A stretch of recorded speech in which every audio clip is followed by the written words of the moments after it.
caminho de Jerusalém, Jesus passou pela divisa entre Samaria e Galiléia. Ao entrar num povoado, 10 leprosos dirigiram-se a ele. Ficaram a certa distância e gritaram em alta voz: Jesus, mestre, tem piedade de nós. Ao vê-los, ele disse: vão mostrar-se aos sacerdotes. Enquanto eles iam, foram purificados. Amém? Pai, eu peço que em nome de Jesus, Senhor, o Senhor abra mesmo nossa mente, coração, ouvidos, Senhor. E que o Senhor possa, de fato, colocar nossa mente cativa ao Senhor para recebermos essa palavra na totalidade, na completude que o Senhor tem para a nossa vida nessa noite, Pai. Em nome de Jesus. Amém. Aqui temos 10 leprosos e eles estão diante de um problemão, hein, gente? Eles estão diante de um problema, estão diante de uma doença, não somente um problema, mas de uma doença. E uma doença física, nesse caso. O interessante é que, antigamente, a lepra, ela não era somente conhecida como a hanseníase, né? Que hoje a gente sabe que a lepra é hanseníase. Mas, antigamente, nos tempos da Bíblia, lepra era qualquer tipo de doença de pele. Qualquer coisa que você tivesse na pele ali, era tudo englobado ali como lepra. E a lepra era uma lesão tão profunda na pele que chegava a um ponto que você poderia até ter um órgão mutilado por conta da doença tão avançada. O que acontecia? Quando alguém era atingido por essa doença, a pessoa era excluída da sociedade. Então, assim, você era excluído da sua casa, você saía de perto da sua parentela, você saía de perto do convívio dos amigos e você ia morar em aldeias distantes. Glória a Deus, hein? Tá vivo. Pastor tá aí, pastor aperta ali com o bode. Aí, as pessoas ficavam excluídas da sociedade.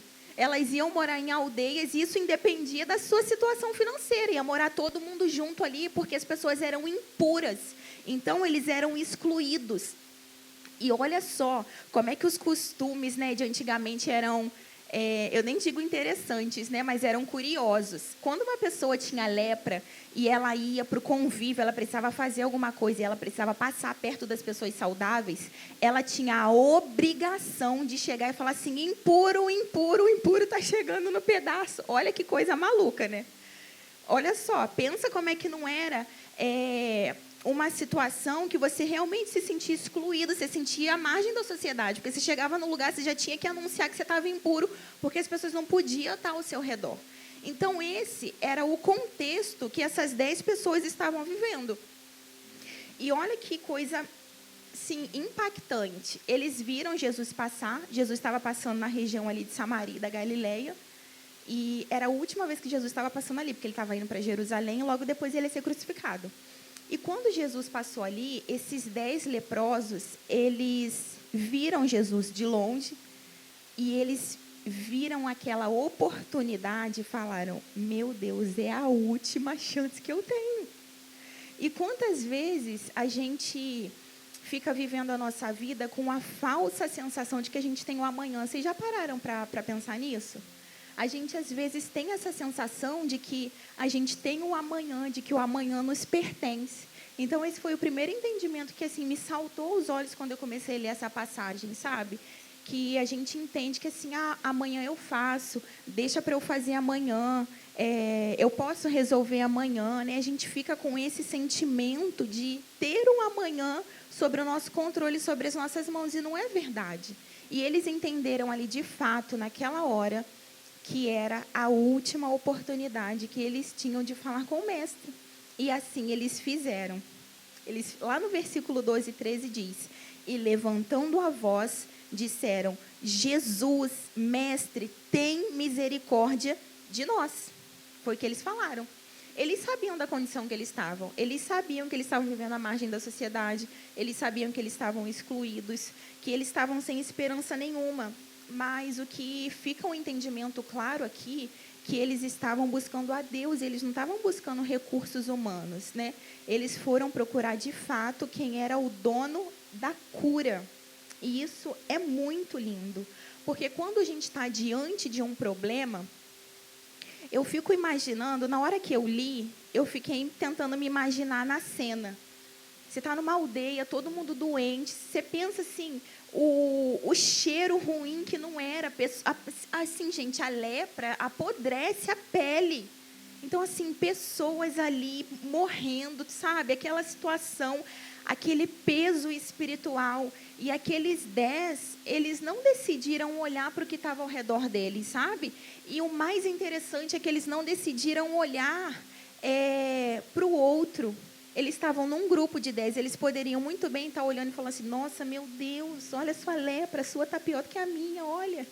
A sua atingiu a derme, epiderme, hipoderme, atingiu quantas camadas da pele, você perdeu o pé, você perdeu o braço. Não foi nada disso. Eles não olharam para o outro, sabe? Eles não se preocuparam como que estava o outro. Eles se preocuparam em juntos falar, ei, mestre, tem misericórdia de nós. E olha que lindo, olha como eles falam. Jesus, mestre, tem misericórdia de nós. Essa palavra é uma chave, gente, no mundo espiritual. Tem misericórdia de nós. Vocês percebem que não foi um que levantou e falou, ei, mestre, Jesus, tem misericórdia de mim? Não. Sabe por quê? Porque no reino espiritual não é sobre individualidade. Não é sobre o eu. Sabe? No reino de Deus é sobre nós. É sobre nós caminharmos juntos. É sobre nós orarmos uns pelos outros. É sobre nós crescermos e avançarmos de graça em graça e de glória em glória. O reino de Deus é sobre isso. E é muito maravilhoso quando a gente tem esse entendimento de que a gente não está aqui para pedir, para orar somente pelas nossas causas. Esse pedido de oração que você tem anotado, que você tem escrito todas as quartas-feiras, desde semana passada, é um exercício. Porque às vezes, semana passada, você anotou tudo sobre você. E aí você pensou, uau, meu Deus, foi só semana passada, deixa eu anotar aqui tudo que eu precisava. E aí essa semana, às vezes, você pode ter olhado e falado, nossa, eu não tenho mais nada para pedir. Aí você fala, deixa eu pedir por alguém. E é sobre isso. É sobre você interceder por alguém, sobre você fazer da causa do outro a sua causa. E o reino de Deus é sobre isso, amém? E isso foi muito lindo, porque eles não ficaram olhando o defeito dos outros. E uma coisa muito importante também que a gente precisa atentar e abrir os nossos olhos é porque, na maioria das vezes, nós somos envolvidos nas pessoas, nós somos ligados às pessoas pela dor. Vocês já perceberam isso? Às vezes, a dor une as pessoas, né? Quando você está passando um problema semelhante a alguém, aquilo te une à pessoa, né? Só que esse é um entendimento que nós, como filhos de Deus, precisamos mudar. Nós não somos pessoas que devemos nos conectar às outras pessoas pela dor, pela desgraça, mas devemos sim nos conectar às outras pessoas pela graça de Deus. Não somente nas situações ruins, mas nas situações boas. Então, que possamos, de fato, gerar conexões com outras pessoas pela graça de Deus, e não só quando a desgraça nos une. E isso foi muito lindo, porque eles falaram, tem misericórdia de nós. E aí, olha só o que acontece. Por essa questão deles terem a doença, aqui na Bíblia não nos é relatado em que nível que essa doença está. Não fala se tem alguém de cadeira de roda, na época nem devia existir cadeira de roda, né? Naquelas macas, se está sendo carregado, se está sendo puxado, se está sem braço, sem perna. Mas a lepra, ela atinge muito as mãos, ela atinge muito os pés, nessas áreas, assim, cotovelo, olhos, orelha. Só que, gente, eles poderiam estar sem isso tudo. Pensa numa pessoa que devia estar com tudo isso comprometido, porque na minha imaginação eu vou além, eu acho que eles estavam mesmo assim, se decompondo. Só que, olha que maravilhoso, eles poderiam estar perdendo isso tudo, mas sabe o que eles tinham? Sabe o que eles não perderam?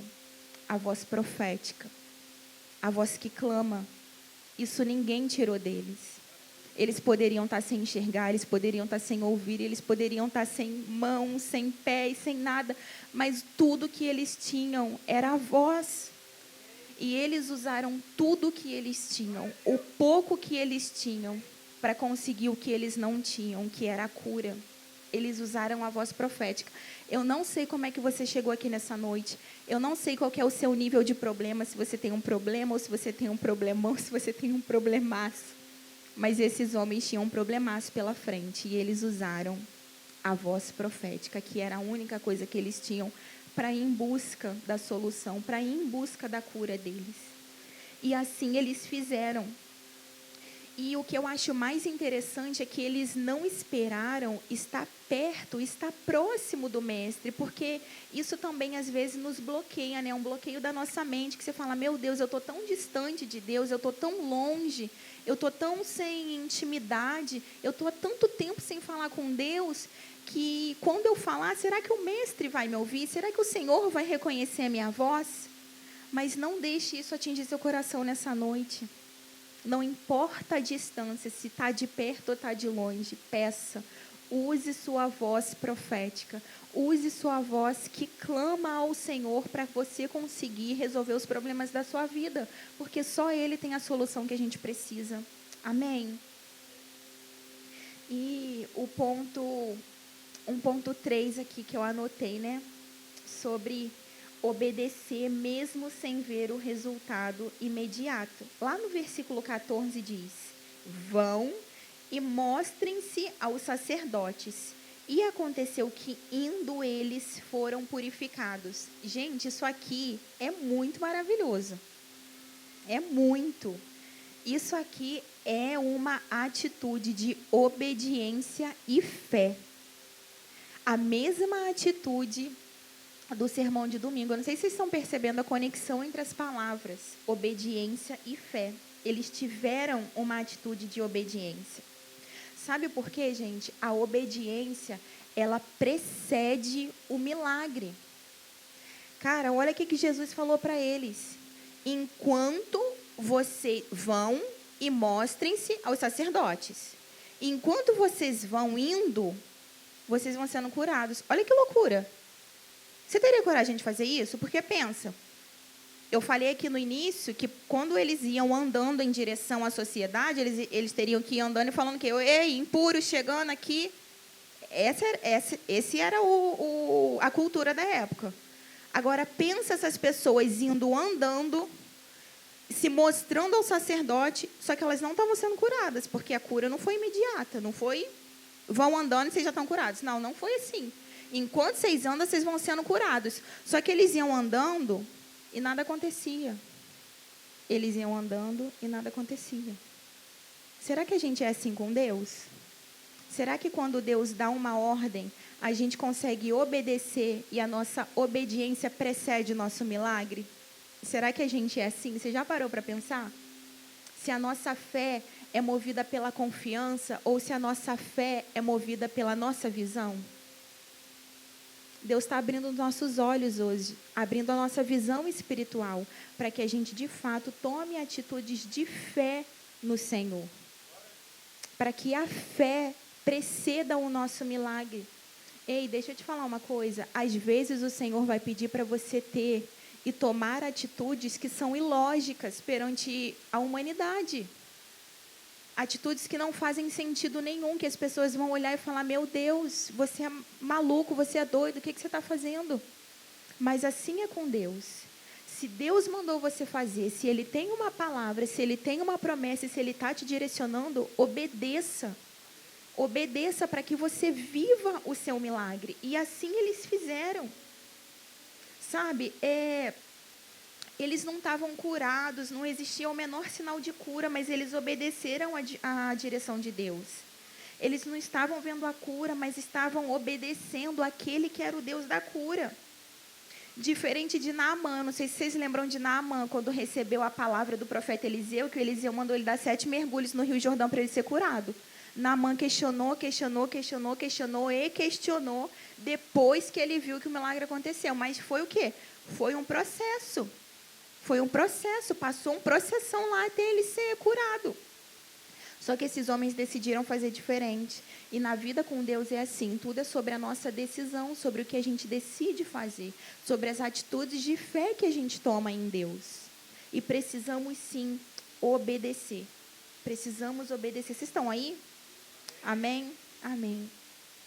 E o que eu acho lindo também é que fala que a vitória está na caminhada. A vitória está na nossa Caminhada. Enquanto você caminha, que o problema se desfaz. Enquanto você caminha, que o pecado vai embora. Enquanto você caminha, que a mentira é trocada pela verdade. Enquanto você caminha, que as correntes são quebradas. Enquanto você caminha, que o diabo foge de você. Enquanto você caminha, que o seu casamento é restaurado. Enquanto você caminha, que as portas são abertas. Enquanto você caminha, que a sua família se converte ao Senhor. Enquanto você caminha, enquanto você dá um passo, é isso que Deus nos pede, dá um passo. Ele não está pedindo nada demais, tenha fé, porque Ele já prometeu, Ele vai cumprir, Ele não é homem para que minta. A promessa já está liberada, mas nós precisamos acessar a promessa. E como a gente acessa? Caminhando. É como uma viagem numa estrada. Você pega seu carro e conforme você vai viajando, conforme você vai pegando a estrada, as curvas são descobertas, é assim com Deus. Enquanto você vai caminhando, que você vai descobrindo o percurso. Enquanto você vai caminhando, que as promessas vão sendo liberadas sobre a sua vida. Enquanto você caminha, que você vê o milagre acontecendo, mas enquanto você caminha, não é parado no mesmo lugar. Não é estático. Sabe, gente? Não é. O reino de Deus é movimento. É movimento. Deus nos pede nessa noite movimento. Eu sinto muito forte no meu espírito, sabe? Que 2024 ainda não terminou. Você vai ser surpreendido pelo Senhor em nome de Jesus. Vocês serão surpreendidos em nome de Jesus. Pessoas aqui terão surpresas da parte do Senhor. Não terminou, não é o fim. Ele é aquele que faz. Gostei, hein? Tocando teclado.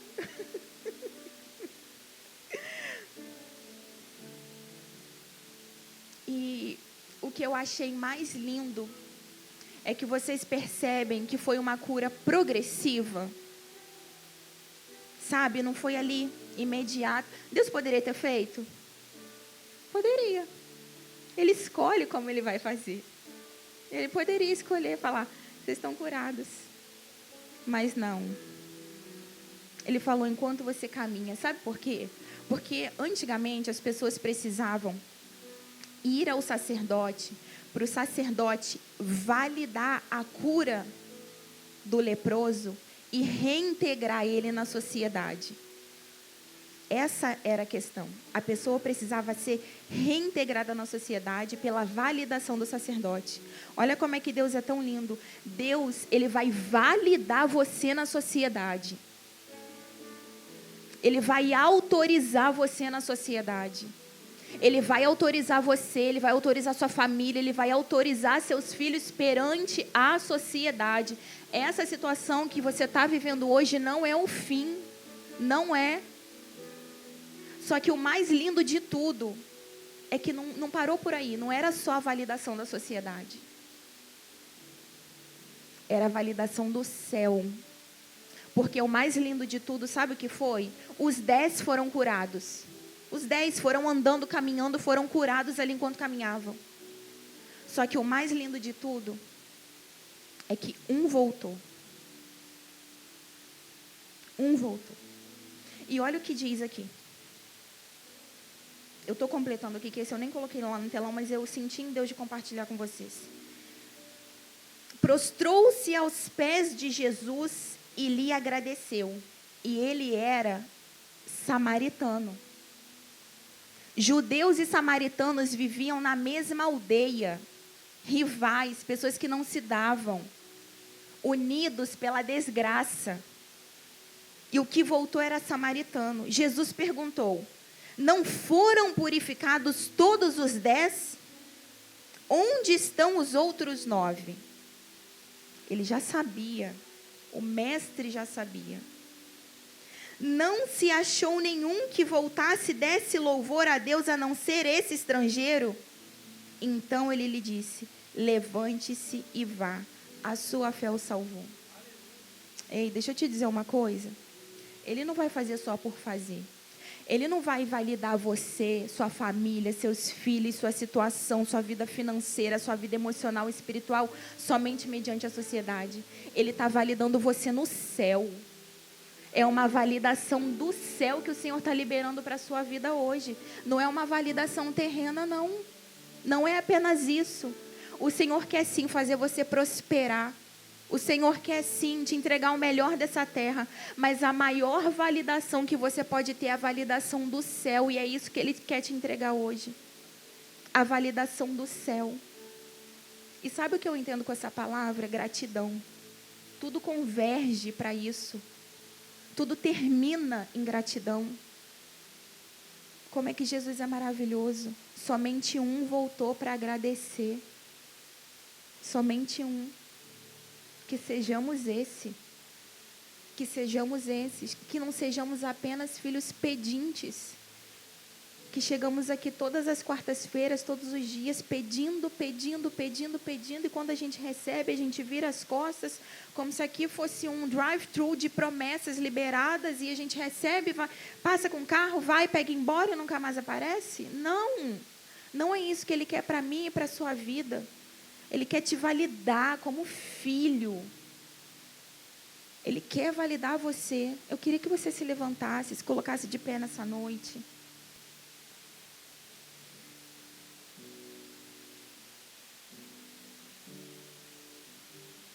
É a validação dele. É o processo. É o percurso. É o caminho. É o caminhar. São os passos, muitas vezes dados, enquanto somos carregados no colo pelo Senhor, porque muitas vezes não conseguimos nem andar. São os passos que muitas vezes não temos e somos arrastados por alguém.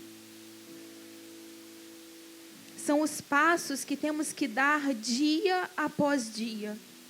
Dia após dia, dia após dia, na presença dEle. É a nossa caminhada, é o nosso percurso, é o nosso trajeto. É tudo que Ele pede, filho, coloque o pé e vai. Coloque o pé e vai. O caminho já está desenhado, o caminho está traçado. O caminho está traçado para você. Eu já tracei o caminho. Ei, Ele já veio antes, Ele já aplainou, Ele já tirou todos os obstáculos. Esses problemas que você está passando, esse problemão que você está diante dele, é apenas Ele falando, ei, coloque o pé, que o chão eu já coloquei, coloque o pé. É durante a caminhada. É durante a caminhada. É durante a caminhada que o milagre vem. É durante a caminhada que a promessa se cumpre. É durante a caminhada que você é restaurado. É durante a caminhada que o vício vai embora. É durante a caminhada que Ele fala com você. É durante a caminhada que Ele se revela. Ele não se explica, Ele se revela para você. Ele se revela e Ele tem se revelado para você. Caminhe, apenas caminhe. Mesmo sem forças, mesmo fraco, mesmo às vezes perdendo um pé, uma mão, mesmo sem membros. Mas nós temos o que mais importa, que é a nossa voz.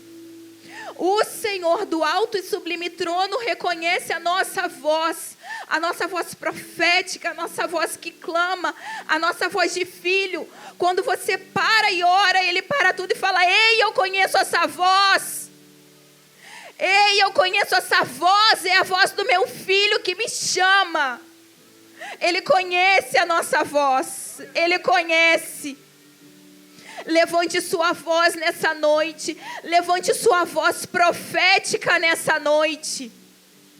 Se você fala em línguas, comece a falar em línguas. Reacenda essa chama dentro de você. Reacenda o fogo do Espírito Santo, possa te consumir nessa noite. Que o fogo do Espírito consuma você nessa noite, em nome de Jesus. Abra sua boca, clame, clame, clame, clame ao Senhor. Libere essa voz dentro de você. Libere em nome de Jesus.